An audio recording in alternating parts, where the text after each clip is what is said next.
Assalamualaikum warahmatullahi wabarakatuh. Kali ini aku akan mencoba bercerita tentang kisah nyata bapak tua miskin yang menemukan satu peti keping emas. Kisah ini diriwayatkan oleh Imam At-Tabari. Saat itu beliau masih muda, belum punya penghasilan. Beliau menyaksikan atau hadir dalam jalannya cerita tersebut sedari awal. Bahkan dalam satu kasus, ikut terlibat langsung berdialog dengan sejumlah tokoh di cerita ini. Jadi ceritanya, pada zaman dahulu di Mekah, ada sebuah rumah yang sangat sederhana. Rumah tersebut dihuni oleh 9 orang, 1 lelaki dan 8 perempuan yang berada di bawah naungannya, yang terdiri dari 4 anaknya, 1 istri, 1 mertua, dan 2 saudarinya. Semuanya miskin. Kebutuhan hidup mereka hanya bersumber dari bapak sepuh tersebut. Suatu ketika di awal bulan Ramadan, bapak tua ini berlalu lalang di sekitar Masjidil Haram. Saat itu dia mencoba mencari sesuap nasi. Karena usahanya tidak berhasil, dia pun pulang. Dan kejadian tersebut membuat At-Tabari tertarik. Lalu mengikuti langkah lelaki sepuh sampai ke rumahnya. Setibanya pulang, pria parubaya itu ditanya oleh istrinya, "Apakah ada makanan buat kita hari ini?" Mereka tadi sahur tidak makan nasi, mau berbuka puasa pun juga tidak ada makanan. Suaminya menjawab, "Saya sudah coba untuk keliling mencari makanan buat kita berbuka puasa, tapi tidak ada." Lalu ia melanjutkan, "Coba saya keluar lagi." Lalu bapak tua itu keluar rumah, berjalan jauh dari rumahnya, sambil memikirkan apa yang harus dilakukan dan harus bekerja apa, di mana. Sambil berjalan, bapak tua itu bermunajat pada Allah, "Ya Allah, berikanlah rizki." Hingga pada akhirnya ada sebuah pohon di pinggir jalan. Lantas bapak tua tersebut berteduh di bawahnya sambil duduk. Dan tak lama kemudian, tangan dia menyentuh tanah yang berada di bawahnya. Ia merasa sedang menyentuh barang yang amat keras. Waktu dilihat, ternyata ada kotak. Rupanya, bapak tersebut tidak memperhatikan saat hendak duduk tadi. Peti ini biasa dipakai untuk menyimpan emas. Lalu, dibukalah kotak tersebut. Ternyata, ada banyak sekali emas. Ada 1000 keping emas. Pria tersebut bergumam, "Ini harta yang luar biasa." Di siang hari, tidak ada orang di bawah pohon. Lokasinya juga jauh dari pemukiman penduduk. Lalu ia mengambilnya dan dibungkus rapi dengan kain. Sambil berjalan pulang, ia sempat berpikir. Di benaknya terlintas godaan dari setan. "Kau orang miskin, kalaupun engkau tidak mengambil semua, ambillah minimal 1 batang emas atau 1 koin dinar emas yang bisa engkau infakkan untuk buka puasa keluargamu." Mendengar bisikan itu, hati kecilnya melawan. "Tidak bisa. Ini bukan hakku. Kalaupun ini barang temuan, maka harus diumumkan selama 1 tahun.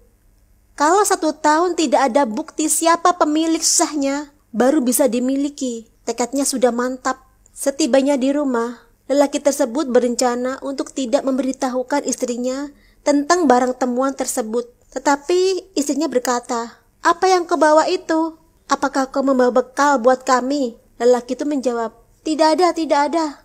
Tapi istrinya menyangka sambil bertanya, "Tapi itu apa? Di bawah bungkusan kainmu." Suaminya menjawab, "Ini bukan urusan kamu." Lalu istrinya mengeluarkan jurus pamungkas merengek, "Saya minta atas nama Allah, jelaskan apa itu."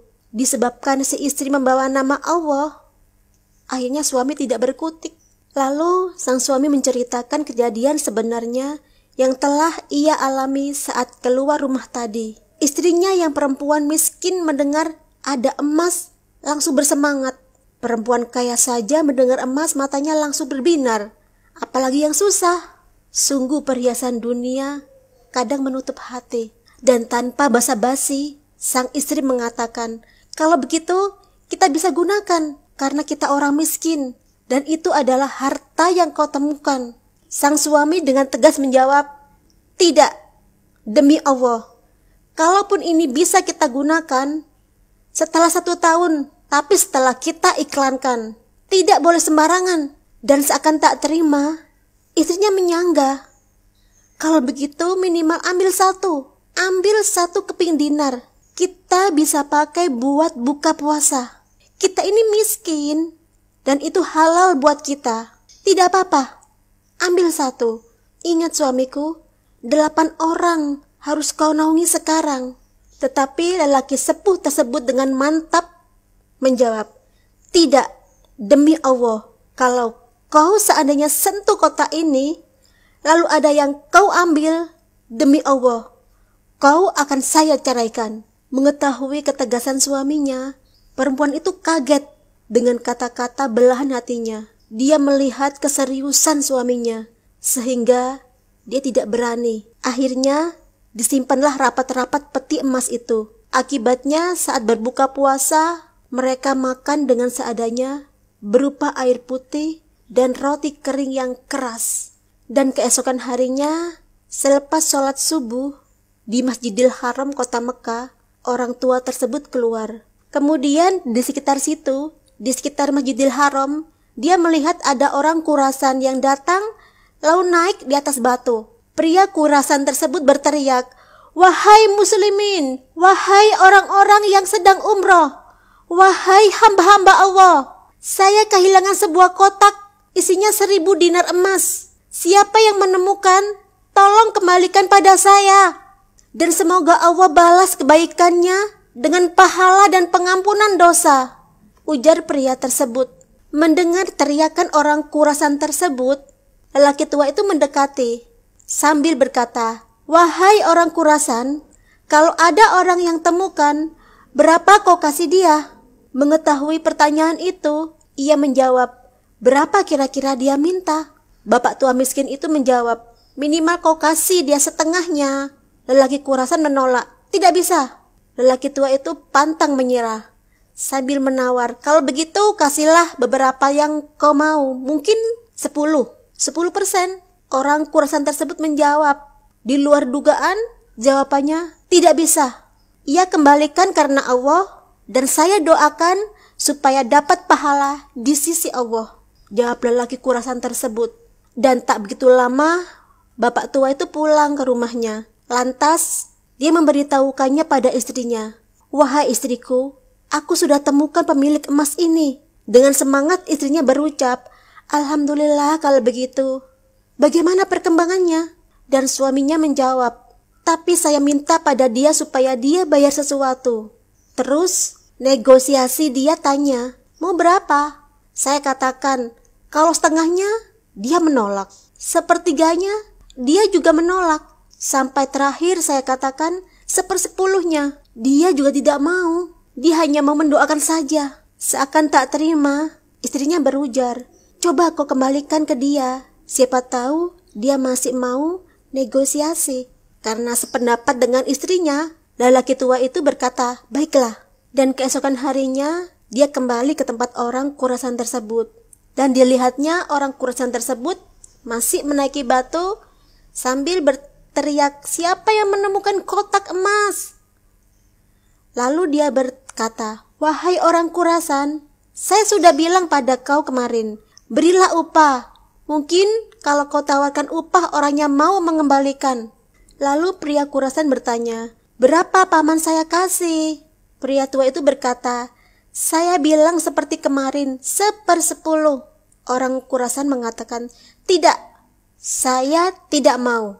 Lalu pria tua itu berkata, kalau begitu berikan dia 1 saja, 1 keping dinar, agar setengahnya bisa dia bagikan kepada orang sekitar Masjidil Haram buat sedekah, dan sisanya setengah lagi buat keluarga yang membutuhkannya. Lantas orang Khurasan tersebut terdiam, dan lagi-lagi dia berkata, tidak, demi Allah, pokoknya dia kembalikan utuh dengan balasan pahala di sisi Allah atau tidak usah. Kalau dia meminta bayaran saya tidak mau.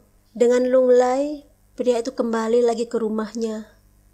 Dia memberitahu istrinya, orang ini betul-betul tidak mau.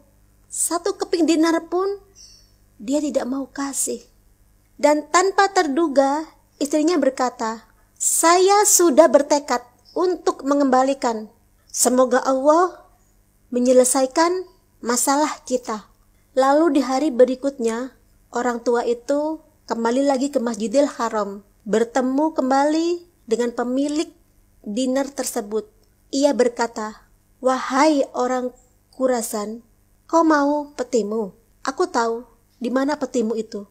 Ikutlah denganku. Pria Khurasan tersebut berkata, baiklah, aku ikut. Imam At-Tabari yang menceritakan kisah ini mengikuti mereka ke rumah bapak tua tersebut. Setiba di rumahnya itu, beliau melihat ada pemandangan menggenaskan. Beliau melihat rumah yang sebenarnya tidak layak untuk ditinggali. Atapnya hanya terbuat dari kain-kain sobek. Lalu At-Tabari meminta izin untuk serta ikut masuk ke dalam rumah tersebut. Beliau berkata, maaf paman, bisa tidak saya ikut masuk? Karena sedari awal saya mengikuti kisah ini.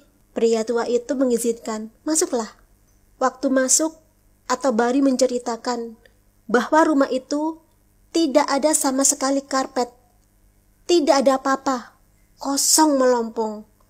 Hanya ada semacam sekat, dan seakan-akan di belakang sekat itu ada perempuan-perempuan tua yang kelihatannya dari penampilannya itu sudah bajunya pas-pasan. Dan tak lama setelah itu bapak tua itu menuju ke pojok ruangan di sudut rumahnya. Dan dia menggali tanah itu. Lantas dikeluarkan kotak emas yang disimpannya. Pria tua itu berkata, sayalah penemu hartamu itu, ini. Dan saya sempat minta kepadamu untuk memberikan kepadaku sebagian. Sebagaimana kau lihat, keadaan keluargaku susah seperti ini. Saya laki-laki sendiri di rumah ini. Mereka semua miskin. Lelaki Khurasan itu membuka petinya dan menghitung isinya. Ternyata masih utuh. Dia mengatakan hal yang mengagetkan. Tidak, saya tidak akan memberikan apa-apa. Saya cuma doakan kamu kebaikan. Lalu ia mengangkat peti sembari keluar rumah tanpa merasa ada beban rasa bersalah sedikit pun. Dan setelah pria Khurasan itu keluar, semua perempuan-perempuan di dalam rumah seperti orang yang sedang menggigit jari. Terkaget, ada orang yang menerima kembali harta yang hilang, tetapi tidak memberi imbalan sedikit pun pada penemunya. Bapak tua yang menjadi tokoh cerita utama di kisah ini pasrah sambil berucap, innalillahi wa inna ilaihi rajiun. Ini musibah. Dan Imam Tabari hanya bisa menundukkan kepala. Tidak tahu harus bilang apa. Serba salah. Sebab saat itu beliau masih muda, belum punya apa-apa. Kalaupun mau membantu, akan membantu apa? Tiba-tiba ada yang ketuk-ketuk rumah itu. Lalu pemilik rumah itu membuka. Ternyata orang Khurasan itu kembali. Kata bapak tua itu, ada apa wahai orang Khurasan? Lantas dijawab, bisa saya masuk? Orang tua itu mempersilakan. Baik, masuklah, silakan. Orang Khurasan itu langsung menjelaskan. Begini ceritanya, saya punya seorang ayah yang meninggalkan 3 peti emas seperti ini. Masing-masing 1000 dinar. Saat ayahku mau meninggal dunia, beliau berwasiat, 1 peti dinar emas kamu bagikan sebagai warisan. 1 kotak dinar emas kamu gunakan sebagai pergi haji. Dan 1 kotak dinar emas lagi kau berikan pada orang yang sangat miskin dan susah. Saya ingin supaya hidupnya menjadi lebih baik. Begitu kata ayah saya. Orang Khurasan itu melanjutkan penjelasannya. Itulah sebabnya wahai paman, saya tidak memberikan 1 keping dinar pun. Karena ini adalah amanah orang tua saya. Saya sebenarnya mau menguji dan melihat Anda betul-betul susah atau tidak. Tapi demi Allah, setelah saya keluar dari sini, saya sudah melihat tempat Anda dan saya keluar, Anda pun tidak marah dan tidak apa-apa. Maka Anda pun saya nilai orang yang paling layak untuk menerima. Maka ambillah ini, semua sedekah atas nama ayahku. Kemudian orang Khurasan itu menaruh kotak emasnya dan langsung begitu saja dia lari pergi. Orang tua dan Imam Tabari ingin mengejarnya untuk mengucapkan terima kasih, tapi ternyata sudah hilang dari jangkauan mata. Dia sudah menghilang. Lalu orang tua itu memanggil Tabari untuk masuk ke dalam rumah. Mereka berdua duduk di dalam rumah. Lantas pria tua itu memanggil 8 perempuan penghuni rumah lainnya. Pria itu membagikan uang itu secara rata pada mereka semua, termasuk Imam Tabari. Berhubung jumlahnya mereka semua ada 10, maka masing-masing dapat 100 dinar emas. Setelah selesai membagi-bagikan kepingan emas itu, pria tua itu berujar, "Wahai istriku, bukankah ini lebih baik setelah kita bersabar sedikit? Allah menjadikan semuanya milik kita. Daripada kemarin kamu ambil 1 dinar tapi haram." Lantas bapak tua itu menghampiri Imam Tabari sambil bercerita tentang kehidupannya. "Demi Allah, baju yang saya pakai ini, hanya baju ini yang utuh di rumah kami. Sebagaimana kau lihat baju-baju yang semuanya dipakai keluargaku. Tidak ada yang layak pakai untuk sholat. Jadi ketika waktu sholat tiba, saya sholat dahulu. Kemudian saya sembunyi di satu tempat. Baju ini dipakai istri saya, dipakai untuk sholat. Setelah itu dibuka, dipakai oleh mertua saya, dipakai oleh saudari saya, oleh anak saya. Hanya 1 baju." Setelah bercerita panjang lebar, Imam Tabari mengucapkan terima kasih, lalu pergi. Harta 100 dinar yang beliau terima itu, menurut beliau itu adalah harta yang paling berkah di dalam hidupnya. Dan lalu beliau menceritakan lagi, setelah beberapa tahun kemudian, maka kembalilah ke Mekah, mendatangi rumah bapak tua tersebut sesuai dengan alamat yang dulu beliau datangi. Ternyata rumah itu tidak ada. Beliau mencari tahu, ternyata orang tua tersebut sudah meninggal dunia. Dan beliau mendapati 4 anaknya dari bapak tua itu menikah dengan tokoh-tokoh Mekah yang kaya raya dan berpengaruh. Dan keluarga mereka menjadi orang yang mampu semua. Wassalamualaikum warahmatullahi wabarakatuh.